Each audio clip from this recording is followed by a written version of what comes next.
Used, hot words had been used, देखिए used, third form use कर used, इसके बाद बाई आ जाएगा और ही का ऑब्जेक्ट हिम हो जाएगा। ओके, तो he had used hot words, वह गाली गलौज कर चुका था, गाली गलौज उसके द्वारा की जा चुकी थी। Hot words had been used by him. अगर इसका निगेटिव बनाना हो, hot words had not been used by him, had के बाद नॉट लगा देंगे तो निगेटिव बन जाएगा। क्या अगर बनाना है तो हैड पहले ले आएंगे, had hot words been used by him. Okay, next was the next translation. Rekha had done matchless work. Rekha अद्वितीय काम कर चुकी थी, या रेखा ने अद्वितीय काम किया था, बिल्कुल यूनिक काम किया था। अब इसका पैसिव वॉइस बनाना है तो आपका ऑब्जेक्ट जो है वो मैचलेस पहले आ जाएगा। जब भी पैसिव वॉइस बनाते हैं तो पीछे वाला ऑब्जेक्ट वाला पार्ट हमें पहले लिखना होता है। तो मैचलेस वर्क, फिर हैड बीन आएगा, हैड बीन डन, डू की थर्ड फॉर्म डन, फिर बाय रेखा, ये आ गया। Rekha had done matchless work. अब इसको हमने पैसिव वॉइस बनाया तो मैचलेस वर्क, फिर had been done by Rekha.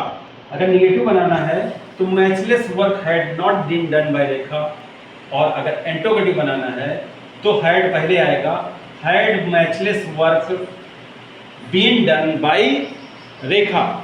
Is it okay everybody? Watch very carefully. Now what the next one? This is the third one. By 25 age, यानी 25 साल की उम्र तक, I had seen many ups and down, मैं बहुत से उतार चढ़ाव देख चुका था। अब देखिए इसमें क्या है, आपका ऑब्जेक्ट है ये अप्स एंड डाउन्स, तो इसको आप पहले लगाएंगे तो क्या होगा, ups and downs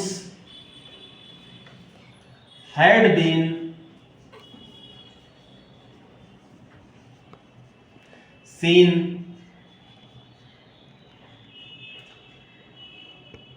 seen by me, I का मी आ जाएगा बाय मी, इसके बाद by 25 age. Okay, by 25 age, ups and downs had been seen by me by 25 age, या आप इसको ऐसे भी कर सकते हो, by 25 age ups and downs had been seen by me, आप इसको ऐसे भी लगा सकते हो। इसके बाद ups and downs had not been seen by me, negative आ जाएगा। अब आप देखिए इसका fourth one, by tea time, चाय के समय तक भारत ने 275 रन बना लिए थे, या चाय के समय तक भारत 275 रन बना चुका था। तो क्या होगा इसमें, ऑब्जेक्ट क्या है इसका डियर फ्रेंड्स, 275 रन, ये पहले आ जाएगा।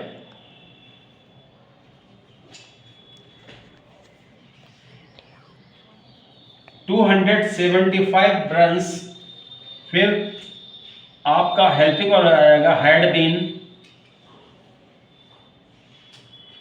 बनाने की आ जाएगी स्कोर्ड,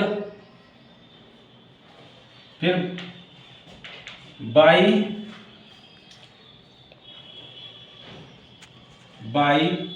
इंडिया,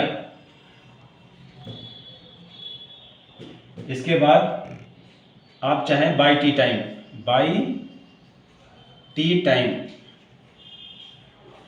चाय के समय तक। नेक्स्ट है, most of the people do not love the betrayal, most of the people do the love of betrayal, betrayal mean धोखे का, ज्यादातर लोग धोखे का प्यार करते हैं। अब क्या होगा, यहाँ पे ऑब्जेक्ट क्या होगा, द लव ऑफ बेट्रियल पहले आ जाएगा, द लव ऑफ BETRAYAL, फिर हैड बीन आ जाएगा, हैड बीन डू की थर्ड फॉर्म आ जाएगी डन, फिर by most of the people, फिर आपका सब्जेक्ट ऑब्जेक्ट आएगा, most of the people, PEOPLE। तो ये आपका है। अगर इसको निगेटिव बनाना है, the love of betrayal had not been done by most of the people. Interrogative बनाना है तो सहायक क्रिया पहले आ जाएगी, helping verb, had the love of betrayal been done by most of the people.